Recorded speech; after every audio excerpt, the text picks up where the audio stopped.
Movie recap Tagalog here. Napasigaw sa matinding sakit ang babae. Puno ng matinding takot ang kanyang mga mata habang palingalinga siya sa paligid. Nakatali siya ngayon sa isang malamig na upuan. Bahagi ito ng isang serye ng pagpaslang na nagdulot ng matinding pangamba sa buong Japan. Biglang lumitaw sa screen ang anyo ng isang misteryosong lalaki. Pumili ito ng angkop na kasangkapan at dahan-dahang lumapit sa kanya. Itinaas ang martilyo sa kanyang kamay. Sinimulan niyang pahirapan ng sadistiko ang kanyang biktima. Ilang sandali pa, natuklasan ng pulisya ang 5 bangkay sa kagubatan. Ang mga katawan ay may sari-saring bakas na nagpapakitang lang sila sa lubhang malulupit na paraan. Ang salarin ay ang serial killer na si Makoto. Di nagtagal, nabunyag ang pagkakakilanlan ng mamamatay tao at sumiklab ang sunog habang hinahabol siya ng pulisya. Sa gitna ng apoy, nagpakamatay si Makoto. Ngunit bago siya mamatay, ay nag-iwan siya ng isang kakaibang huling mensahe, "Papatayin kitang muli." Lumipas ang 15 taon na parang isang iglap. Ang sadistikong mamamatay tao, ang anak ni Makoto na si Eiji, ay lumaki na at mayroon pang kasintahan. Ngunit dito pa lamang nagsisimula ang tunay na kwento. Isang gabi, nakatanggap ng ulat ang pulisya at nagtungo si Detective Kaori sa pinangyarihan upang magsiyasat. Lahat ng makita sa bangkay ay agad nasusuka. Lumabas ang isang veteranong pulis at sinabing sa lahat ng taon niya sa serbisyo, hindi pa siya nakakakita ng ganoong kalagim-lagim na bangkay. Ngunit hindi kumbinsido si Detective Kaori. Iniisip niya kung ilang bangkay na ba ang nakita ng mga ito at ano ang maaaring makapagpayanig sa kanila ng ganoon. Agad siyang pumasok upang suriin ang sitwasyon. Nakita ni Detective Kaori na ang dalagang biktima ay pinaslang sa napakalupit na paraan. Sa itsura nito, tila pinahirapan siya hanggang sa mamatay. Halos hindi na makahinga. Lumabas si Kaori at napasuka. Mahinang bulong niya ang isang nakapanghihilakbot na pahayag, bumalik na si Makoto. Ngunit ang tunay na dahilan ng kanyang matinding takot ay dahil ang paraan ng krimen ay eksaktong kapareho ng serial killer na namatay 15 taon na ang nakalipas. Samantala, nagising si Eiji at napansin ang sunod-sunod na kakaibang pangyayari. Hindi sinasadyang nakita niya ang napakalaking halaga ng pera sa kanyang bahay, kahit wala namang ibang tao roon. Nagtaka si Eiji kung saan nanggaling ang perang iyon. Tinanong niya ang kaibigan kung ika-19 ng buwan ngayon. Ngunit sinabi nitong ika-22 na. Sinuri ni Eiji ang kanyang telepono at totoo ngang ika-22 na. Noong gabi ng ika-18, sigurado siyang nasa bahay siya ng kanyang kasintahan. Ngunit paggising niya, lumundag ang petsa sa ika-22. Hindi niya maipaliwanag kung saan napunta ang 3 nawawalang araw. Habang nalilito si Eiji, dumating si Detective Kaori upang kausapin siya. Ipinaalam nito na may natagpuang bangkay na pinaslang sa eksaktong parehong paraan ng kanyang ama 15 taon na ang nakaraan. Ang biktima ay si Mina at ang kanyang katawan ay may bakas ng paulit-ulit na pagpapahirap dahil anak siya ni Makoto. Nagsimulang pagdudahan ng pulisya na si Eiji ang salarin, ngunit mariin niya itong itinanggi. Ipinakita ni Detective Kaori ang footage kung saan makikitang nakipagkita ang biktima kay Eiji bago siya mamatay. Lumabas sa investigasyon na may romantikong relasyon ang dalawa. Dahil walang direktang ebidensya ang pulisya, napilitan silang pakawalan siya. Iminungkahi ng kanyang assistant na agad nilang arestuhin si Eiji. Ngunit iginiit ni Detective Kaori na hindi siya ang killer. Ang ganitong kalupit na krimen ay nangangailangan ng malalim na pagpaplano at matinding lakas ng loob, kaya naniniwala siyang walang kinalaman si Eiji rito. Sa dami ng kasong nalutas niya, sinasabi ng kutob ni Detective Kaori na may kakaiba kay Eiji. Nagpasya siyang ipagpatuloy ang pagsisiyasat sa kanya. Nakaupo sa isang bangko, pinagpapawisan ng malamig si Eiji sa takot. Kahit iniisip niyang imposible, nagsimula siyang magduda na baka siya nga ang killer. Sobrang kakaiba ng lahat ng nangyari sa araw na iyon. Sa sandaling iyon, may hinugot siyang piraso ng tela mula sa kanyang damit. Sa loob ng telang iyon ay nakabalot ang tainga ng isang babae. Sa matinding takot, itinapon ito ni Eiji at nanginginig. Naalala niya ang sinabi ni Detective Kaori. Naputol din ang tainga ng biktima, kaya tuluyang nabigla siya. Pagbalik sa bahay, nakatitig si Eiji sa tainga. Malalim ang iniisip. Nag-aalinlangan siya kung dapat ba niya itong isuko sa pulisya. Biglang tumunog ang doorbell at siya ay nagulat. Dumating ang kanyang kasintahan na si Hina. Dali-daling itinago ni Eiji ang tainga sa isang cabinet. Pagtingala niya, may iba pa siyang napansin. Inilabas niya ito upang suriin. Sa sumunod na sandali, nanlaki ang kanyang mga mata. Isa pala itong baseball bat na may bahid ng dugo. Habang kumakain, lutang ang isip ni Eiji. Gusto niyang ikwento kay Hina ang mga kakaibang nangyari sa araw na iyon, ngunit napipigilan niya ang sarili bago pa siya makapagsalita. Matapos silang maghiwalay, nalunod si Eiji sa masasakit na alaala. Mula nang maging serial killer ang kanyang ama, iniwasan na siya ng ibang mga bata. May mga pagkakataon pang binato siya ng dumi. Isinulat pa sa kanilang pintuan ang salitang mamamatay tao sa malalaking letra. Lalong lumala ang pang-alipusta sa kanya. Hanggang isang karaniwang hapon, hindi na kinaya ng kanyang ina ang mga panlalait ng mga tao. Sa iniwan nitong liham, isinulat niya na sana'y hindi na lang niya isinilang ang anak ng isang serial killer. Mula noon, ang tanging nais ni Eiji ay maging isang normal na tao. Ngunit dahil sa kanyang ama, napilitan siyang magpatawa at magmukhang katawa-tawa sa harap ng iba. Ginawa niya iyon iyon para lamang matanggap ng kanyang mga kaibigan. Ngunit naiiba si Hina sa lahat. Sa isang pagtitipon kasama ang mga kaibigan, nilaklak ni AG ang isang malaking soft drink upang pasayahin ang lahat. Ngunit dahil sa soda, nasuka siya. Wala man lang nagmalasakit sa kanyang nararamdaman. Habang nagtatawanan ng lahat, napilitan siyang magtago sa isang sulok, mag-isa. Doon siya nilapitan ni Hina. Sinabi nito na ayaw din niya sa magulong eksena at naiintindihan niya ang sakit ng pagpapanggap ni AG para lang makibagay. Napangiti si AG sa ginhawa. Kapag kasama niya si Hina, gumagaan ang kanyang pakiramdam. Ngunit habang mas mabait si Hina, lalo siyang nawawalan ng lakas ng loob na ibahagi ang kanyang nakaraan upang maprotektahan ang mahalaga niyang si Hina. Nagpa siya si AG na alamin ang katotohanan. Inilabas niya ang lahat mula sa cabinet. Bumungad sa kanya ang maayos na nakasalansang pera. Umaabot ito sa 30 milyong yen. Hindi pa siya nakakita ng ganoong kalaking halaga sa buong buhay niya. Mayroon ding isang smartphone, ngunit hindi niya alam ang password kaya hindi niya ito mabuksan. Sa sandaling iyon, may isang pitaka na nakaagaw ng kanyang pansin. Pagbukas niya, may nakita siyang library card. Nang tingnan niya ang likod,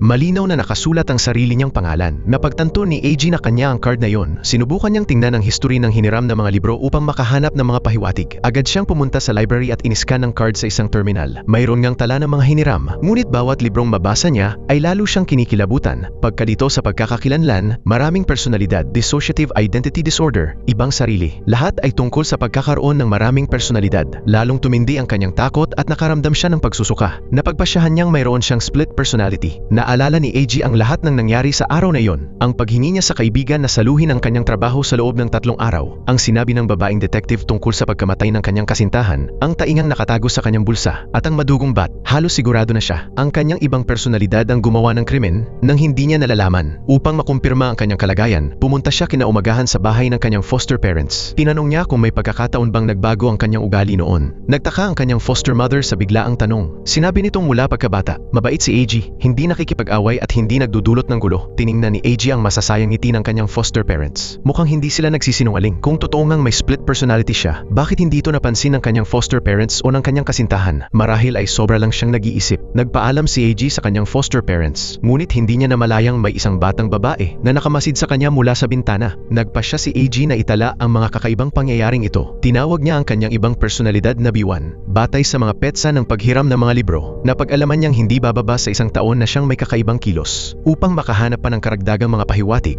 sinubukan ni AG na i-unlock ang smartphone. Biglang may tumawag. Nabigla si AG, ngunit nagpasya siyang pakinggan ang sasabihin ng nasa kabilang linya. Inimbitahan siya nito na maghapunan. Bago pa siya makatanggi, sinabi ng tumawag na susunduin na lang siya sa bahay. Wala nang magawa si AG kundi itago muna ang pera at ang bat. Sa sandaling iyon, napansin niya ang isang maliit na kamera. Nakalagay ito sa isang lugar na hindi niya mapapansin kung hindi niya binuksan ang cabinet. Inalis ni AG ang kamera at kinuha ang memory card. Sabik siyang malaman ang laman nito. Makikita roon ang mga video ng kanyang pang-araw-araw na buhay at mga usapan kasama ang kanyang mga kaibigan. Ipinapakita rin doon ang mga sandaling mag-isa siyang nagpapahinga sa gabi at ang masasayang oras kasama ang kanyang kasintahan. Biglang tila may sumabog sa isip ni AG. Napagtanto niyang matagal na siyang minamanmanan ng B1. Lalong nanlaki ang kanyang mga mata sa gulat. Sa labas, sunod-sunod na bumusina ang isang sasakyan. Nalilito si AG, ngunit hindi niya maalis ang tingin sa pinapanood. Patuloy niyang ini-scroll ang mouse habang umiikot ng mabilis ang kanyang isipan. Ngunit lalo pang nagiging madalian ang busina sa labas. Lumabas si AG sa balkonahe upang tingnan ang nangyayari. Ngunit nang malinaw niyang makita kung sino iyon, halos hindi siya makagalaw sa matinding takot. Isang lalaking nakatali sa upuan ng binubugbog ng walang awa, tinatratong parang aso. Samantala, sa loob ng isang silid, patuloy ang pag-inom ng grupo ng mga tao. Lumabas ang isang boss na blonde ang buhok. Ang lalaking nakatali ay dati niyang pinagkakatiwalaang tauhan, ngunit ninakaw nito ang pera ng boss at ginastos. Pumili ang boss ng angkop na kasangkapan at sinimulang bunutin ang mga kuko ng lalaki. Balak niyang parusahan ng traitor. Habang pinipigilan ng isang tauhan ang mga daliri nito, tila manhid na ang binata sa sakit. Dahil dito, lalo pa siyang pinahalagahan ng boss. Ang binatang iyon ay si AG. Siya ang nag-iisang anak ng serial killer na si Makoto. Kumpara sa paraan ng kanyang ama, pakiramdam ng boss ay parang baguhan pa lamang siya. Habang sinusuri ni AG ang mga pangyayari, lalo siyang naghinala na may 2 personalidad sa loob niya. Ang mga sumunod na pangyayari ay lalo pang nagpatibay sa kanyang hinala. Una, may ninakaw na 60 milyong yen mula sa grupo at pinaghinalaan ng boss na may traitor sa loob. Sa CCTV footage, may nakita siyang 2 taong nakamaskara. Nakilala ang isa bilang kasabwat, ngunit hindi matukoy ang isa pa. Naalala ni AG ang malaking halaga ng perang nakita niya sa bahay at napabulong na baka siya ang may gawa. Lalong kinabahan siya sa ideyang gawa iyon ng kanyang ibang personalidad. Nalaman din ng boss na konektado ang insidenteng ito sa nobyo ng yumaong si Mina. Doon naalala ni AG ang video na ipinakita ni Detective Kaori at ang sinabi nitong may relasyon sila ni Mina. Dahil sa perang biglang lumitaw sa kanyang bahay, hindi na masabi ni AG na wala siyang kinalaman dito. Nang pagmasdan ng boss ang lahat, kusa namang napayuko si AG. Para bang nag-enjoy pa ang boss sa sitwasyon. Kinuha nito ang telepono ni Mina upang tingnan ang call logs noong araw ng insidente. Nang makita na iisa lang ang madalas niyang kausap, agad itong tumawag upang ilantad ang traitor. Tumunog ang ringtone at agad kumilos ang mga tauhan at binugbog ang traitor. Kahit pa nagmamakaawa sa sakit ang lalaki, pinili ng boss ang gagamiting sandata, isang martilyong tumitimbang ng 100 pounds. Pinagtulungan ng mga tauhan na pigilan ang lalaki at naging lubhang karumaldumal ang eksena. Pagkatapos makaligtas sa tiyak na kamatayan, nasangkot naman si AG sa mas malaking problema. Bago pa siya makabawi, iniwasan na siya ng dati niyang malalapit na kaibigan at naging malamig ang pakikitungo ng mga kaklase niya sa universidad. Hindi niya alam ang dahilan hanggang mapanood niya ang balita. Muling binuksan ang mga lumang kaso ng pagpatay at nalaman ng lahat na ang kanyang ama ang killer na gumamit ng parehong paraan. Dahil dito, nagsimulang magduda ang mga tao na si AG ang may sala. Ngunit mas lalong pinahirapan si AG nang makita niya ang tunay niyang kasintahan na si Hina na nakatayo sa harap niya. Sabay-sabay na dumaluyong sa kanyang dibdib ang galit at lungkot. Kinabukasan, nakipaghiwalay si AG kay Hina. Malamig niyang sinabi na nilaro lamang niya ito dahil nababagot siya. Galit na umalis si Hina, ngunit bumagsak si AG sa kinatatayuan, paulit-ulit na humihingi ng tawad. Ang totoo, noong mga sandaling pinakamahina siya, nanatili si Hina sa kanyang tabi at pinakinggan siya. Ngunit napagtanto ni AG na para siyang isang bombang anumang oras ay maaaring sumabog. Nangangamba si AG na baka magbago siya bilang si B1 at saktan nito si Hina. Kaya para maprotektahan siya, wala siyang ibang magawa kundi ilayo ang sarili. Batay sa CCTV footage na ibinigay ng pulisya, nagtungo si AG sa restaurant kung saan nag-date sina B1 at Mina. Tinawag niya ang isang waiter para magtanong, ngunit lantaran itong nagpakita ng pagkasuklam. Dahil ito sa katotohanan ang anak ng isang kriminal ang pinakaayaw ng mga tao sa lugar. Wala nang nagawa si AG kundi magbayad at umalis. Habang inilalabas niya ang pera, may isang maliit na card na nakaagaw ng kanyang pansin. Pagbukas niya rito, nakita niya ang mga larawan ng iba't ibang magagandang babae na nakaayos. Simple at medyo magaspang ang disenyo ng card. Nandoon din ang larawan ni Mina, gaya ng dati. At ang hikaw na nakita niya sa bahay ay ang mas bagong pares. Lalong nalito si AG. May isang babae ang nakaagaw ng kanyang pansin. Nang i-zoom niya ang larawan, napansin niyang ang hikaw nito ay eksaktong kapareho ng kay Mina. Naisip niya kung ano ang maaaring alam ng babaeng ito. Sa pamamagitan ng investigasyon, nagawa niyang makipag-ugnayan sa matalik na kaibigan ni Mina na si Nami. Nagpasya siyang makipagkita rito sa isang itinakdang lugar. Pagpasok pa lang ni Nami sa silid,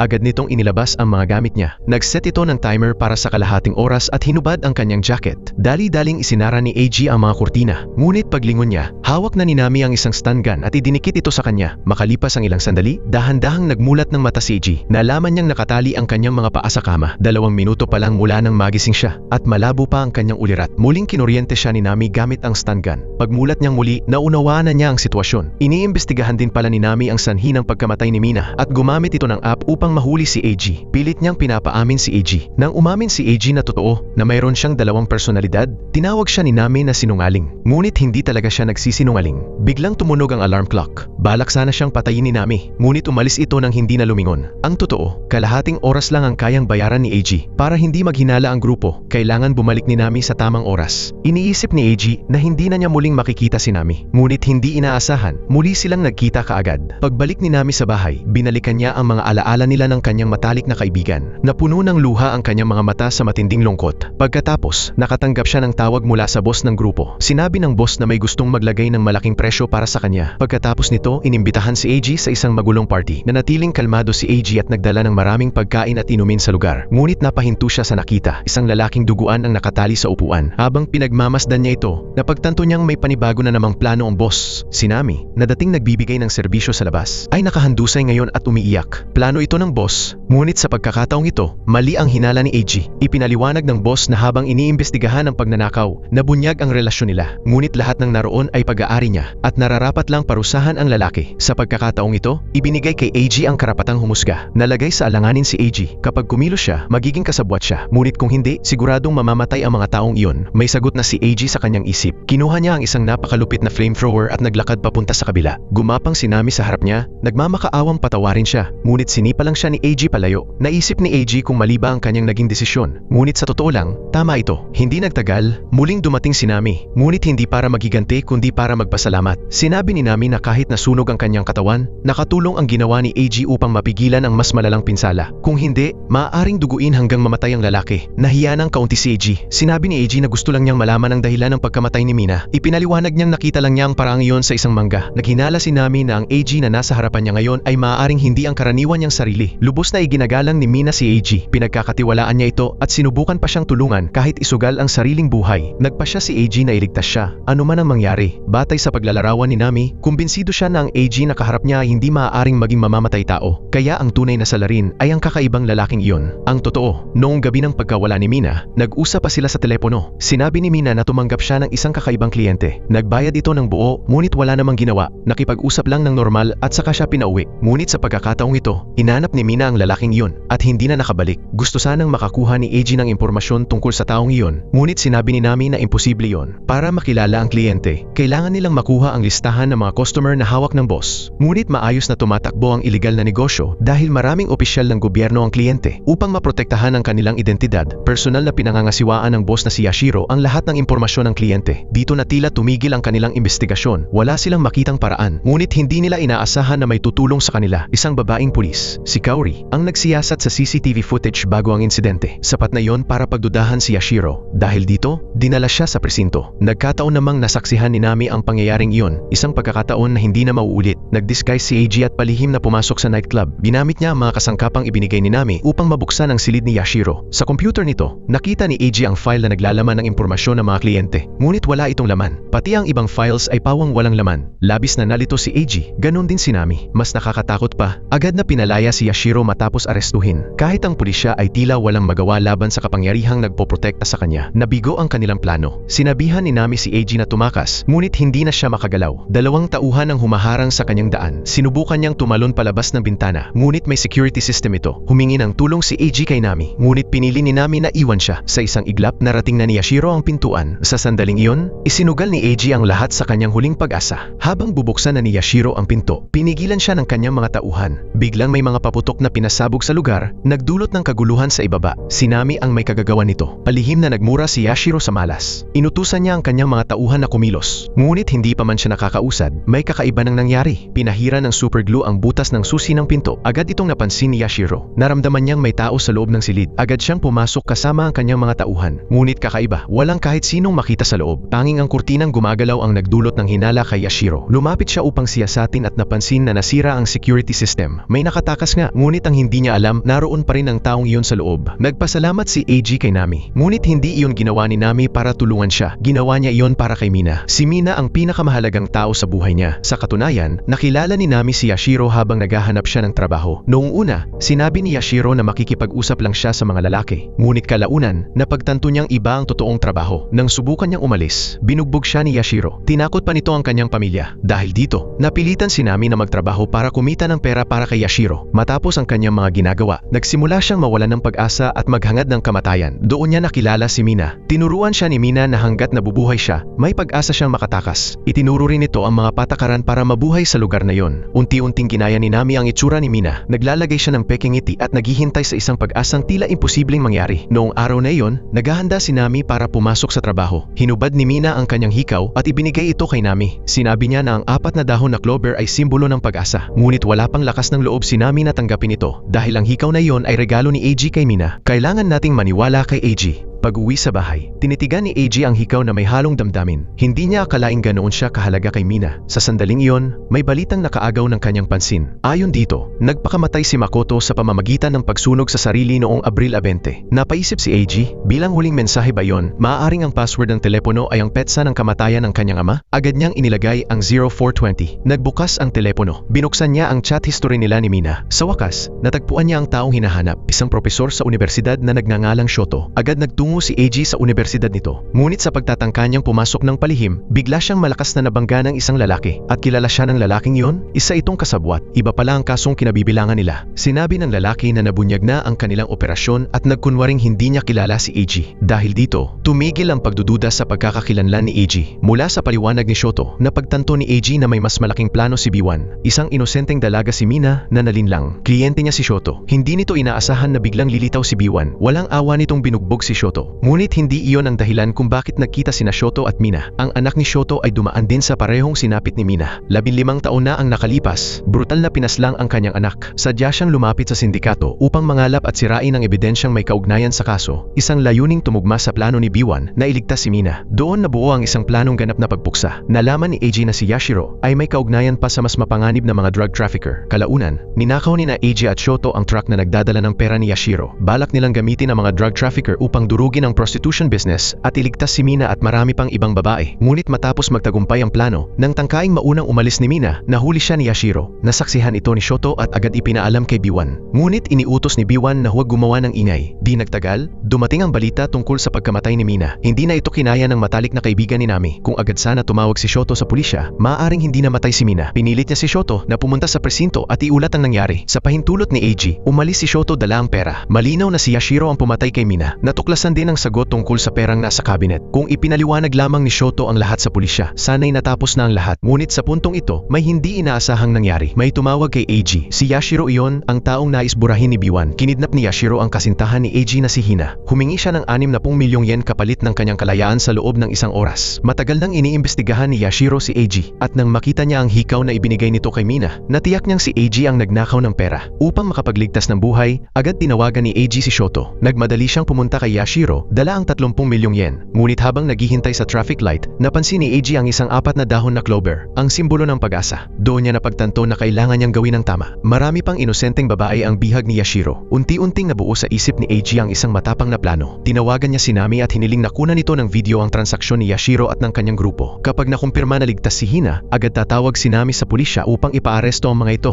Ngunit nag-aalala si Nami. Maaari namang mailigtas ni Eiji si Hina sa pamamagitan ng pagbibigay ng pera nang hindi na isinasapanganib ang sarili. Pinanatag siya ni Eiji at naniniwalang magtatagumpay sila. Naniniwala siyang poprotektahan sila ng 4 na dahon na clover. Ngunit hindi dumating ang Diyosa ng swerte. Hinarap ni Eiji si Yashiro gaya ng napag-usapan. Matapos suriin ang pera, pinabagsak agad ni Yashiro si Eiji sa isang suntok lang. Dahil may ninakaw si Eiji, ang listahan ng kanyang mga kliyente. Lubos na naguluhan si Eiji. Ang alam niya, ang listahan lang ang gusto niyang makuha. Ngunit wala naman siyang nakitang laman. Paano niya ito nakuha? Hindi pinaniwalaan ni Yashiro ang kanyang paliwanag. Pinaghinalaan niyang ginamit ni Eiji ang cash transport truck upang makuha ang listahan. Itinanggi ito ni Eiji. Sinabing imposible iyon. Paano niya makukuha ang data habang ninanakaw ang pera? Dahil dito, naghinuha si Yashiro na ginamit ni Eiji si Mina para makuha ang data sa truck. Ang pagnanakaw ng pera ay panlilin lang lamang. Ang tunay na pakay ni Eiji ay ang listahan ng mga kliyente. Tinakot ni Yashiro si Eiji na ibigay ang listahan. Kung hindi, papatayin niya agad si Hina. Labis na nayanig si Eiji at napilitang magsinungaling. Sinabing nasa bahay niya ang listahan. Nagpasya siyang dalhin si Yashiro sa kanyang bahay. Ngunit sa totoo lang, wala ni isang pahina ng listahan roon. Hinalughog niya ang buong bahay upang makapagpalipas ng oras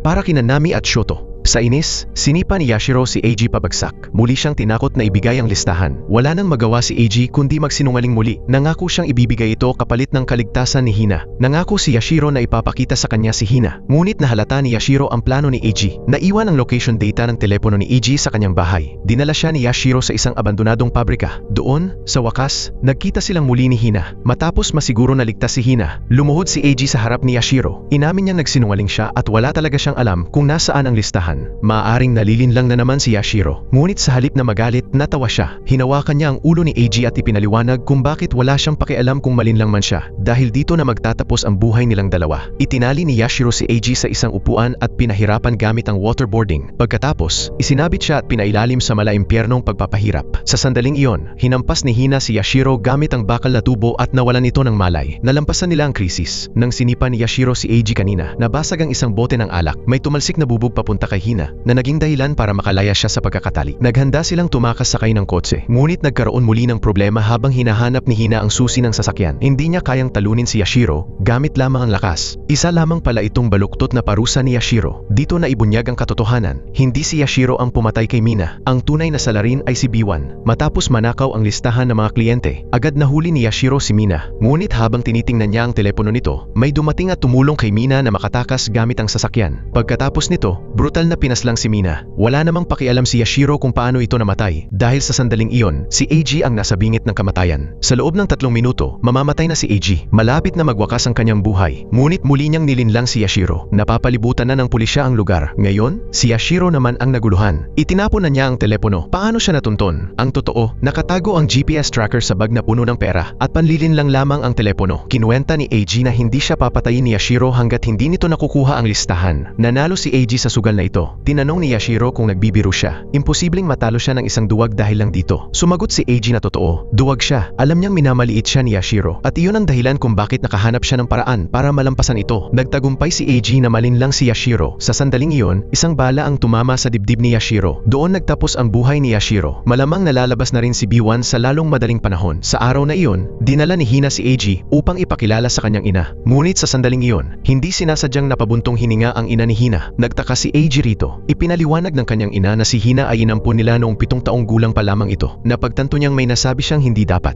Gayunpaman, nagpatuloy siya sa pagpapaliwanag. Sinabi niyang mula pagkabata, mabait na bata si Hina. At si Eiji lamang ang makakaunawa nito. Hindi isang simpleng babae si Hina. Sa katunayan, noong araw na nakatakas si Eiji mula kay Yashiro, dinala siya sa ospital. Ngunit nang magising siya, nasa sarili na niyang kama siya sa bahay. Hindi na nagulat si Eiji. Sigurado siyang lumabas si Biwan. Iniisip niyang may alam si Nami. Ngunit lalo lamang siyang nalito sa sinabi ni Nami. Matapos dalhin si Eiji sa ospital, isinuko ni Shoto ang sarili sa pulisya. Batay sa kanyang testimonya, kinilala ng pulisya si Yashiro bilang pumatay kay Mina. Agad na nabaril si Yashiro at namatay sa lugar. At doon isinara ang kaso. Ngunit kakaiba, dahil mula noon ay nawawala si Shoto. Malaki ang posibilidad na may kinalaman dito si Biwan. Sa pagkakataong ito, mas naging maingat si Eiji. Una, kailangan niyang malaman kung saan siya nagpunta. Hindi naging mahirap ang investigasyon gamit ang tala ng kanyang pagsakay sa subway. Napag-alaman ni Eiji na ang tanging lugar na maaaring pinuntahan ni Biwan ay ang Masuno Ward. Pagdating niya roon, agad niyang naunawaan kung nasaan siya. Isa itong lihim na psychiatric hospital. Tama ang hinala ni Eiji. Pamilyar sa kanya ang mga tao roon.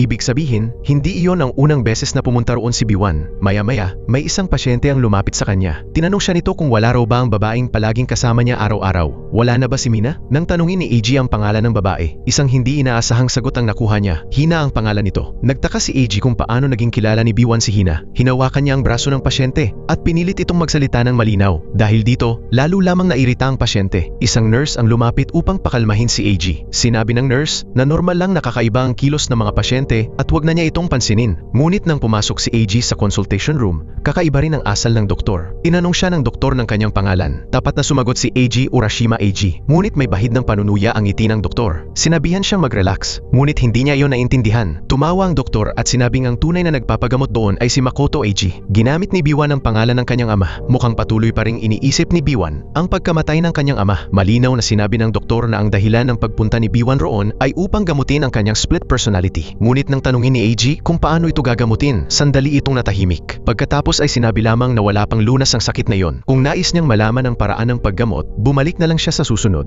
Dahil sa misteryosong pagkawala ni Shoto, sa kakaibang sinabi ng pasyente, at sa malabong sagot ng doktor, lalong nakaramdam ng kaba si Eiji. Paglabas niya ng klinika, mas kakaibang eksena pa ang kanyang nakita. May narinig siyang nurse na tinatawag ang pangalang Yukimura Hina. Totoo pala ang sinabi ng pasyente. Ngunit bakit itinatago ng mga tao roon ang katotohanan sa kanya? Agad tumakbo si Eiji palabas at tinawagan si Hina. Tinanong niya kung nasaan ito. Ngunit malabo ang sagot ni Hina. Tila nagsisinungaling at may itinatago. Hanggang sa pakikipag-usap niya sa ina ni Hina, kakaunti lamang ang nakalap niyang impormasyon. Ang pinakamahalagang nalaman niya ay ampon si Hina mula sa isang orphanage. Agad siyang pumunta roon. Ngunit kahit ang direktor ay walang alam sa nakaraan ni Hina. Ang alam lamang nila, noong 5 taong gulang si Hina, natagpuan siya sa loob ng isang abandonadong konkretong tubo. Noong panahong iyon, hindi matatag ang kanyang isipan at hindi siya sumasagot sa kahit sinong nagtatanong. Maaaring mahirap unawain ang sinasabi ng direktor. Ngunit para kay Eiji, malinaw ang lahat. Ano kaya ang kinailangang pagdaanan ng isang 5 taong gulang na bata habang nabubuhay sa isang mamasamasa at madilim na lugar? Anong klaseng pinsala sa isipan ang maidudulot nito? Kahit pa nagpapanggap siyang maayos ang lahat, natagpuan ni Eiji ang konkretong tubo at pumasok siya rito. Naramdaman niya ang takot at matinding pag-iisa na naranasan ni Hina noon. May napansin siyang nakasulat sa itaas. Binuksan ni Eiji ang kanyang flashlight para mas makita. Ngunit agad na napuno ng luha ang kanyang mga mata.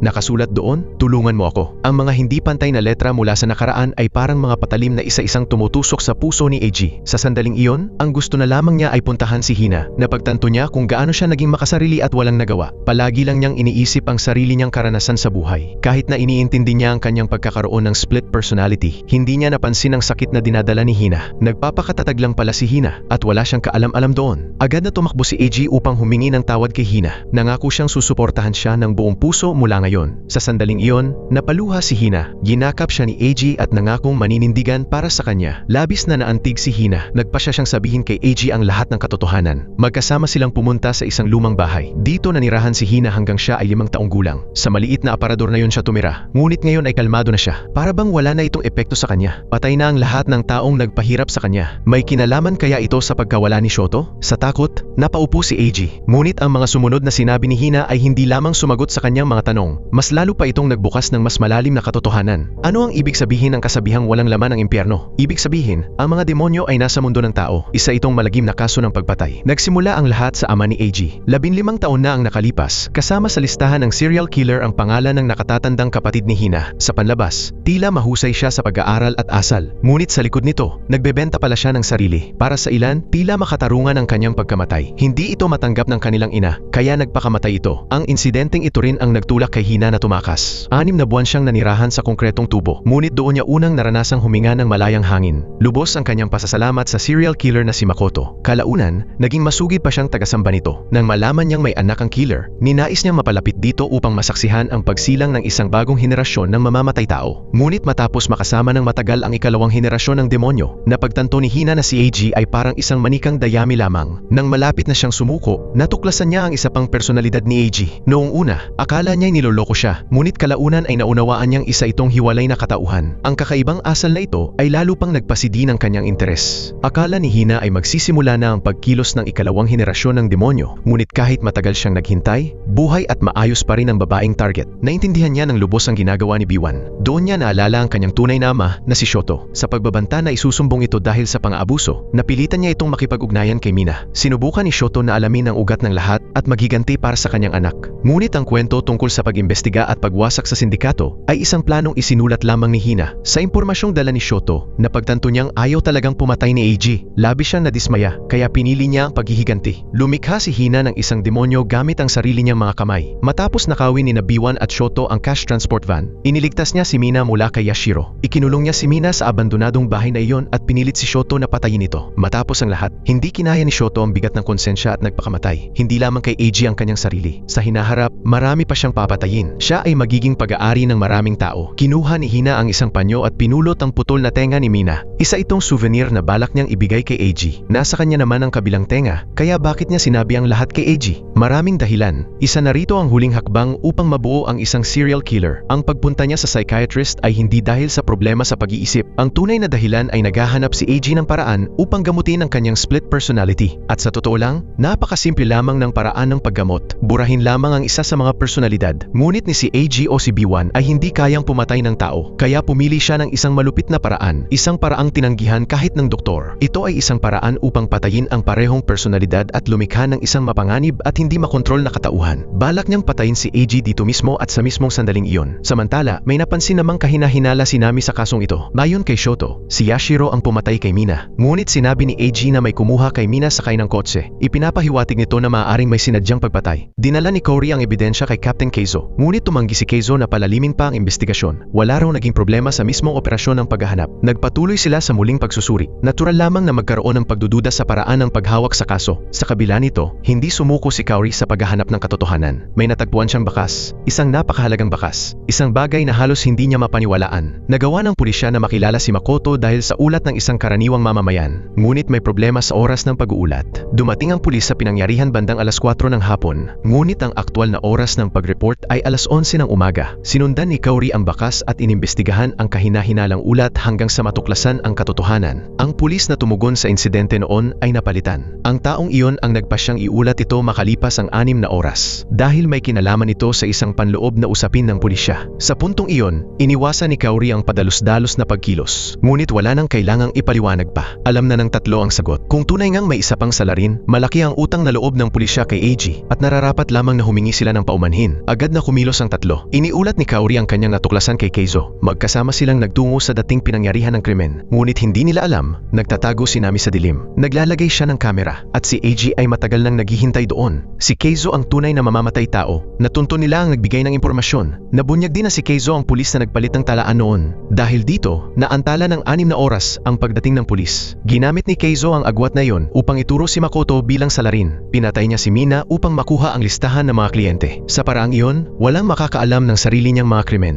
Sa harap ng lohika ni AG, wala nang balak si Keizo na itanggi ang lahat. Sinipa niya ang baril papunta sa paanan ni AG. Itinutok ni AG ang baril kay Keizo. Ang 15 taon ng galit ay naging isang bala. Sa sandaling umalingaw-ngaw ang putok, nagliparan ang mga ibon. Ngunit si AG ang bumagsak. Niloko ng 2 tauhan ang lahat. Nilagyan nila ng fingerprint ni AG ang baril at pinatay siya upang magmukhang inatake niya ang isang pulis. Hindi alam ni Minami ang dahilan, ngunit naunawaan niyang ang tanging magagawa niya ngayon ay tumakas. Ngunit bago pa siya makalayo, nahuli siya ni Cory. Matalino si Nami. Na-upload na niya ang video sa internet, isang pindot na lamang sa confirm, at matatapos ang karera ng dalawang opisyal. Nang makita ito, ibinaba ni Cory ang baril sa kanyang kamay. Pinili niyang ipaunawa ang katotohanan. Si Cory ay dating isa sa pinakamahusay na detective sa DAX station. Marami na siyang nalutas na malalaking kaso. Maganda sana ang hinaharap niya, ngunit nakatanggap siya ng isang email, isang mensahe mula sa taong determinadong wasakin ang kanyang buhay. Siya mismo ang biktima, ngunit isa rin itong patibong na inilatag ng mamamatay tao. Nilamon ng takot si Cory. Dahil dito, isinumite niya ang kanyang resignation letter kay Keizo. Ngunit sa hindi inaasahan, tinanggihan niya ito. Sinabi niyang hahanap siya ng solusyon. Ngunit ano nga ba ang kaya niyang gawin? Pagkatapos, may lumitaw na isang impormante. Alam ng pulis ang pinagtataguan ni Makoto at siya ang unang nakahuli rito. May nakita ring mga backup na larawan doon. Iginiit ni Makoto na wala siyang kinalaman. Sinabi pa niyang naghihintay ang kanyang anak sa pagbabalik ng kanyang ama kahit hindi niya ginawa. Wala nang balak si Keizo na pakawalan siya. Ang iniisip na lamang ni Keizo ngayon ay protektahan si Cory. Binuhusan niya ng gasolina ang buong bahay. Gumawa siya ng peking eksena ng pagpapakamatay sa pamamagitan ng pagsusunog ng sarili. Hindi na mahalaga sa kanya ang katotohanan sa likod ng kaso ng pagpatay. Nang matapos ang insidente, naunawaan din ni Cory ang lahat. Ang kakaibang dugo sa pinangyarihan ng sunog ay kay Keizo. Tinanggap niya ang mabuting intensyon na nabahira ng dugo, ngunit walang perpektong locked room sa mundong ito. 5 taon na ang nakalipas. Nang magsagawa siya ng biglaang inspeksyon, inilabas ni Hanasaka ang listahan ng mga kliyente upang takutin siya. Napagtanto ni Cory na kailangan na niyang tapusin ang lahat at pinatay niya si Hanasaka. Nakuha ni Cory ang listahan ng mga kliyente. Kalaunan, tinakot siya ni Yashiro na napatay rin sa huli. At ngayon, si Eiji na sumusunod sa listahang iyon ay dapat ding mawalan ng buhay dito. Hanggang kailan magpapatuloy ang impyernong buhay na ito? Wala nang balak si Cory na mag-aksaya pa ng oras sa pakikipag-usap sa batang ito dahil nakapwesto na si Keizo. Ngunit sa hindi inaasahan, kulang siya sa lakas ng loob na bumaril. Sa sandaling iyon, isang kumikislap na talim ang nakatutok na kay Cory nang hindi niya namamalayan. Si Eiji iyon. Sa totoo lang, dapat ay patay na si Eiji. Ngunit nailigtas siya ng makapal na bulletproof vest. Tinanong ni Cory kung paano niya nalaman na pagtataksilan siya. Simple lang ang sagot ni Eiji. Hindi siya nagtitiwala kanino man. Agad silang nag-agawan. Ngunit kahit si Eiji ay hindi kayang tapatan ng isang pulis na sinanay sa Special Forces, halos masakal siya ni Cory. Ngunit sa sumunod na sandali, nawala ng lakas ang mga braso ni Cory. Sa gitna ng pakikipagbuno, tumagos sa kanyang katawan ng isang kutsilyo. Habang sinusubukang tumayo ni Eiji, hinila siya pabalik ni Cory. May ibinulong siya sa kanyang tainga bago siya pasuray-suray na naglakad papunta sa tulay. Sa wakas, tapos na ang impyerno. Ito ang unang tunay na ngiti ni Cory sa loob ng mahigit isang dekada. Dumaloy sa kanyang isipan ang mga alaala ng nakaraan na parang agos ng ilog. Wala nang makakaalam pa ng lihim na ito. Yumuko si Cory at nahulog habang ang ilog ay dumadaloy patungo sa dagat. Bumagsak si Keizo sa kinatatayuan niya. Para bang may naunawaan siya. Kinuha niya ang kanyang baril at nagpa siyang sundan si Cory. Ang huling ngiti ni Cory ang nagbigay liwanag sa lahat para kay Keizo. Isang malaking pagkakamali ang pilitin siyang manatili sa pulisya. Ang pagiging makasarili ni Keizo ang naggapos kay Cory sa bangungot sa loob ng 15 taon. Mula pa noon, hindi maiwasang mahalin ni Keizo si Cory. Kahit alam niyang hindi sila maaaring magsama, handa siyang isugal ang kanyang buhay. Ngunit ang makasariling pag-ibig na ito ang nauwi sa pananakit, sa iba at sa kanyang sarili. Nakatayo si Eiji, tulala. Nauunawaan na niya ang lahat. Sa bahay ng kanyang kinagisnang pamilya, may nais siyang sabihin sa kanyang ama. Humingi ng tawad si Eiji sa nangyari kay Sachi. Inamin niyang tinakot niya ang kanyang nakatatandang kapatid. Si Sachi ay isang mahusay na bata at isang henyo sa piano. Itinuturing siya ng kanyang mga magulang na parang kayamanan. Nagpatuloy ang lahat hanggang sa dumating ang isang batang lalaki. Dahil sa batang iyon, nagbago ang buhay ni Sachi. Ang batang iyon ay anak ng isang mamamatay tao. Sa awa, inampun siya ng ama. Ngunit mula sa araw na iyon, tuluyang gumuho ang kinabukasan ng kanyang anak na babae. Noong araw na iyon, nais lamang ipaalam ni Sachi sa kanyang mga magulang na nakakuha siya ng perpektong marka sa kanyang pagsusulit. Ngunit abala ang mga ito sa pag-aalo sa batang lalaki, kaya naiwan siyang mag-isa. Palaging binubuli ang batang iyon dahil mamamatay tao ang kanyang tunay na ama. Unti-unting tinanggap din siya ni Sachi. Ngunit hindi pala siya ganoon ka-inosente. Napansin ni Sachi na palihim itong tumitingin sa computer tuwing gabi. Para bang may itinatago siya. Nang subukan niyang sabihin ito sa kanilang mga magulang, hinarangan siya ng bata gamit ang isang kutsilyo. Ipinahiwatig niya na alam niya kung ano ang mangyayari kapag nagsumbong siya. Sa totoo lang, maraming beses nang nakiusap si Sachi sa kanyang mga magulang.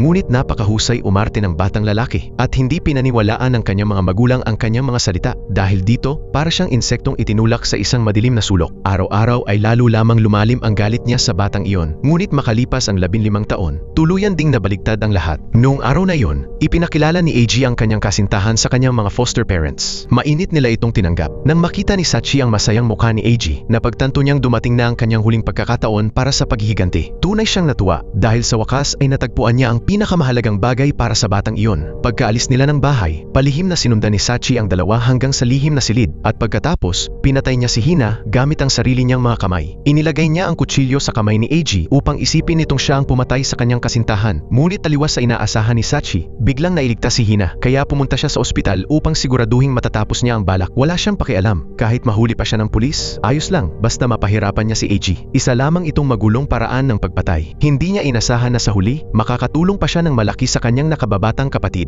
Ang katotohanang itinago sa loob ng 15 taon ay tuluyan ng nabunyag. Sa sumunod na sandali, naglabas ng kutsilyo si Eiji at sinaksak ito sa palad ng kanyang foster father. Agad na kumalat sa silid ang amoy ng dugo. Parang mapupunit ang gilid ng mga mata ni Eiji, nakaumbok ang kanyang mga ugat. Binunot ng kanyang foster father ang kutsilyo nang walang emosyon sa mukha. Tinanong pa niya kung anong klaseng ekspresyon ba ang dapat niyang ipakita sa ganitong sitwasyon. Isa siyang taong hindi nakakaramdam ng sakit. Ito rin ang dahilan kung bakit puno ng sugat ang kanyang katawan. Ngunit matatawag ba siyang mamamatay tao dahil lamang doon? Masyado namang padalos-dalos ang ganitong konklusyon. Dahil hindi siya nakakaramdam ng sakit, nahumaling siya rito. Ang totoo, niloko niya ang lahat. Hindi paghihiganti ang dahilan ng mga pagpatay. Ang sakit na dulot ng pagpapahirap sa kanyang mga biktima ang nagbibigay sa kanya ng kasiyahan. Inihagis ni Eiji ang isang bungkos ng mga larawan at inilahad ang kanyang hinuha. 6 na taon na ang nakalipas nang magsimulang mawala sa katinoan ang kanyang foster father. Doon din nagsimulang mangyari ang mga pagpatay. Tanging sa pamamagitan ng pagpapahirap niya nararamdaman ang sakit, kaya sinubukan niyang pumatay ng tao. Ngunit sino ang pipiliin niyang patayin? Ang mga taong mahirap matukoy ang pagkakakilanlan ang naging una niyang target. Dahil dito, tinutukan ng kanyang foster father si Makoto. Isa itong miyembro ng Yakuza mula sa SSC Club. Nalaman ng kanyang foster father na tumakas si Makoto kasama ang isang batang babae, kaya nag-alok siya ng tulong. Kalaunan, tinulungan ni Makoto ang babae na makatakas mula sa sindikato. Ipinangako ng foster father ang kanilang tirahan at trabaho. Sinabi ng dalawa na masaya sila sa panibagong buhay na iyon. Ngunit ang mga kaawa-awang babaeng ito ay nawalan na ng pag-asang mabuhay. Isa-isa silang itinulak sa impyerno ng foster father. Kung makukuha lamang nila ang listahan ng mga kliyente na ninakaw ni Kaori, mapapatunayan nila ito. Siyempre, hinuha pa lamang ang lahat ng ito. Ngunit ang susunod niyang ipapakita ay ebidensya. Natagpuan ang mga labi ng lahat ng biktima sa Saitama. Ngunit noong panahong iyon, nasa Hokkaido ang foster father at naglalakbay. Para itong perpektong alibay. Ngunit doon nga ba talaga sila namatay? Tinanong ni Eiji ang kanyang foster father. Ang kanyang foster mother at si Sachi lamang ang sabay na umuwi matapos ang biyahe. Ang kanyang foster father ay dumiretso sa Saitama. Sinasabing may trabaho siya roon. Kaya ano nga ba ang ginawa niya sa Saitama? Upang mag-imbento ng mga eksena ng krimen. Pagkatapos, naglabas si Eiji ng isang larawan. Ito rin ang ebidensyang magpapatunay sa kasalanan ng kanyang foster father. Ang babaeng nasa larawan ay si Ana. Siya ang ikalimang biktima sa sunod-sunod na pagpatay. At siya rin ang nakatatandang kapatid ni Hina. Bago siya nawala, nagbigay siya kay Hina ng isang numero ng telepono. Sinabi niyang tutulungan niya si Hina na makatakas sa kanyang paghihirap. Pagkatapos noon, nagtungo siya sa isang address sa Hokkaido. Sinuri ni Eiji ang mga record ng pagmamaneho ni Hina at natukoy na ang lugar ay isang izakaya sa Hokkaido. Iyon ang lugar kung saan pansamantalang nanirahan si Makoto. Ang may-ari ng izakaya ay dating mamasan. Ang kapansin-pansin, noong kuhanan ng larawan, iyon din mismo ang oras ng pagdating ng foster father sa Hokkaido. Iminungkahi ni Eiji na maaaring nakita ng mga ito ang tunay na pagkatao ng kanyang foster father. Ito rin ang dahilan kung bakit tinakot ng foster father si Kaori. Gusto niyang maisara agad ang kaso. At ang pinakamainam na gawing sakripisyo ay si Makoto. Itinago ng foster father si Makoto sa isang lugar na tinatawag na safe house. Ngunit nag-iwan siya ng liham na pananakot bago iyon. Sa pamamagitan ng liham, makukumpirma ni Kaori at Keizo na si Makoto ang salarin. Inamin ng foster father ang mga pagpatay. Ngunit hindi siya nasiyahan sa paliwanag ni Eiji. Sa totoo lang, mula pagkabata pa lamang ay hindi na siya nakakaramdam ng sakit. Ang unang sinubukan niyang pahirapan ay mga pusa. Habang tumatagal, hindi na rin siya nasisiyahan sa pagpapahirap sa mga ito.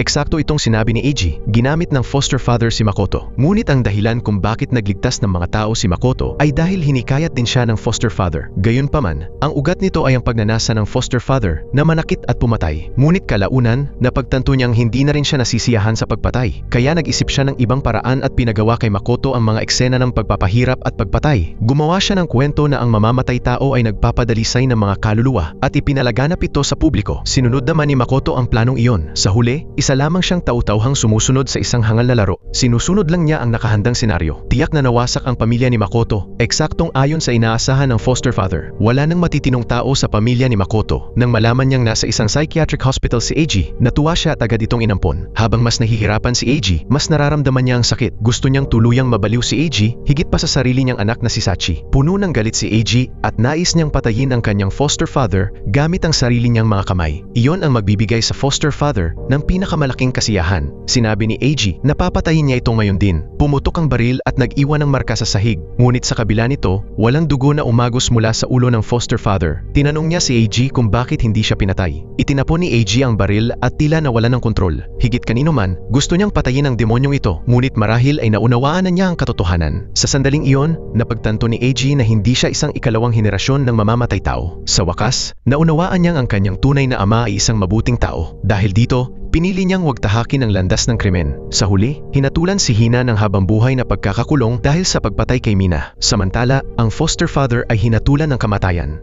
At dito nagtatapos ang pelikula. Maraming salamat sa panonood. Hanggang sa muli, paalam.